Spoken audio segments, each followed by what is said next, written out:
మీరు ఏ కోరికతోనైనా చెయ్యవచ్చు. ఆయన పరబ్రహ్మస్వరూపుడై అనుగ్రహించేస్తాడు. ఎందుకంటే అలా యోగమునందు నిలబడగలిగిన ప్రజ్ఞాశాలి కనుక. శ్రీరామాయణంలో ఒక చమత్కారం ఉంది. దాని పేరే రామాయణము. రాముడితో మిగిలిన వ్యక్తులందరూ నడుస్తారు. అసలు రాముడు కనిపించని కాండ ఉండదు సుందరకాండ వినా. సుందరకాండలో రాముడు కనపడకపోయినా రామ కథ 1కి 10 మార్లు చెప్పబడుతుంది.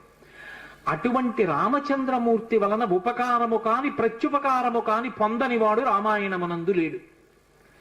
ఆయనకి ఉపకారం చేసిన వాళ్ళందరికీ ప్రత్యుపకారం చేశారు. ఒకవేళ ఉపకారం చేయకపోయినా ఉపకారం చేశారు. కానీ ఆయన ఉపకారాన్ని పొంది కూడా ప్రత్యుపకారం నేను చెయ్యలేను అని చెప్పింది ఎవరితో అంటే ఒక్క హనుమతోని చెప్పారు. రామాయణ పరిసమాప్తి సమయంలో హనుమని దగ్గరికి పిలిచి గట్టిగా కౌగిలించుకుని ఒక మాట అన్నారు. మదంగే జీర్ణత